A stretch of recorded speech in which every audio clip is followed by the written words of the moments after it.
Olá, queridos alunos do nono ano /9 da Escola Santa Helena, sejam bem-vindos à quinta aula da disciplina de História. E essa nossa quinta aula ela é referente ao terceiro bimestre do ano letivo de 2020 e traz como tema, como abordagem, a transição do período militar para a democracia no território brasileiro. E na nossa primeira apresentação eu trago a vocês uma imagem que faz referência justamente a movimentos que se desencadeavam no território brasileiro e que faziam referência ao fim da ditadura. Como vocês podem observar nessa imagem, nós temos aí pessoas que estavam ali, exteriorizando a sua insatisfação com o período ditatorial, com a política implementada no Brasil durante o ditatorialismo, Inclusive a frase abaixo a ditadura, fora a ditadura são frases que estão visivelmente representadas nessa imagem, e consequentemente nesse período histórico no Brasil que se classifica como um período de insatisfação, de mudança, de transição, ok? Mas vale lembrar também que é um período que não era propriamente entendido e classificado como insatisfatório para todos, ok? Tinham grupos que eram a favor da manutenção do período ditatorial no Brasil e, consequentemente, a sustentação de tal sistema político no território brasileiro.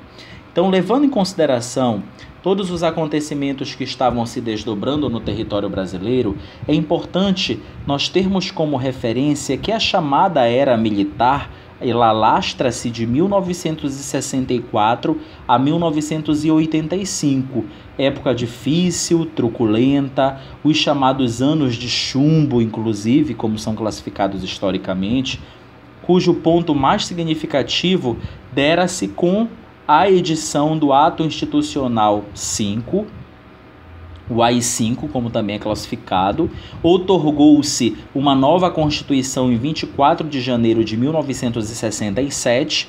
Quanto ao presidencialismo, dispôs-se que poder executivo seria exercido pelo presidente da República, auxiliado pelos ministros de Estado, inclusive. Extinguiu-se o voto direto e popular para indicação da chefia do Executivo no território brasileiro. Dispôs-se ainda que o presidente seria eleito por um colegiado eleitoral em sessão pública e mediante a votação nominal. É muito importante nós termos essa referência histórica.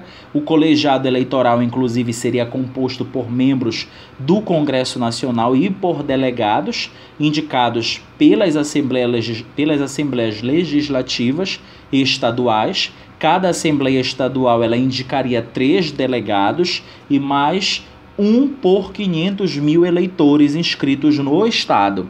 No entanto, nenhuma unidade da federação poderia indicar menos de que 4 delegados. Mantinha-se as atribuições presidenciais clássicas, inclusive.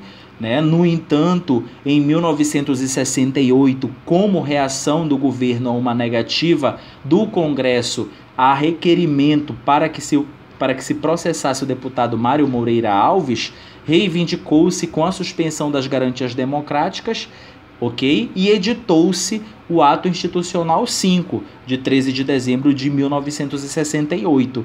Então é importante nós lembrarmos que trata-se do mais autoritário documento político que se tem conhecimento na história do Brasil, até então, em termos de hipertrofia do Executivo Central. É o extrato também mais agressivamente concentrador de poder em mãos do presidente da República. Inclusive, nós também precisamos ter como referência que esse documento ele foi assinado por Costa e Silva, Gama e Silva, Augusto, inclusive, Aurélio de Lira Tavares, Magalhães Pinto, Delfim Neto, Mário Andreasa, Ivo Arzua, Jarbas Passarinho, Leonel Miranda, Costa Cavalcante, Edmundo Soares, inclusive, Hélio Beltrão, Afonso Lima e Carlos de Simas. O Ato Institucional 5, retoricamente, ele se baseia numa série de consideranda apocalípticos, diga-se de passagem. Manteve-se a Constituição de 1967, ao presidente se concedia o poder de decretar o recesso do Congresso Nacional, das Assembleias Legislativas e das câmaras de vereadores por ato complementar em estado de sítio ou fora dele, só voltando as mesmas a funcionar, inclusive quando convocadas por ele próprio. Então, toda uma estratégia política estava sendo implementada nesse período, nesse momento no território brasileiro, com o intuito justamente de dar continuidade ao ditatorialismo no Brasil, às ações implementadas até então no território brasileiro. E na segunda apresentação eu trago a vocês uma outra imagem que faz referência a diversos movimentos de cunho social trabalhista que eclodiram no território brasileiro e que faziam referência, que faziam alusão ao fim da ditadura militar no Brasil.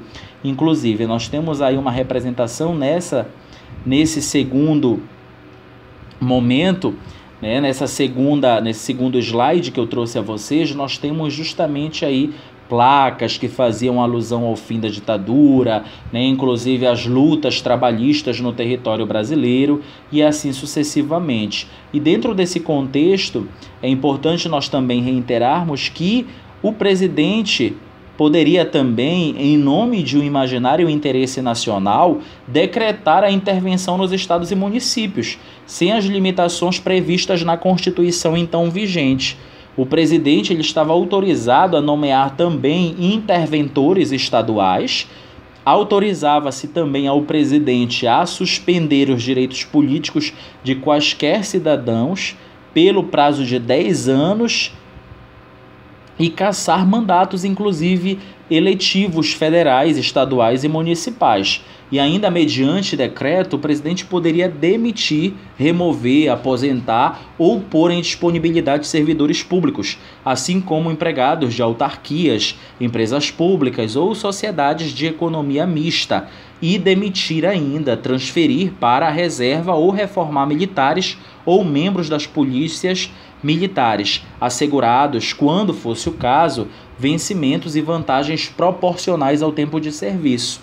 Usou-se muita da prerrogativa, como vocês podem observar, né, dentro desse contexto político, principalmente e econômico, aonde há, de certa forma, uma generalização de instituições e imposições no território brasileiro e que começam a insatisfazer, inclusive, diversos grupos sociais no território brasileiro que iriam começar a lutar pelo fim do período ditatorial no Brasil. Ok? Na nossa próxima aula, na sexta aula da disciplina de História, nós vamos continuar nossa conversa sobre ditatorialismo no Brasil e a transição do período ditatorial para o período democrático no território brasileiro, para a democracia no Brasil. Espero que todos tenham compreendido as abordagens que fizemos até o momento.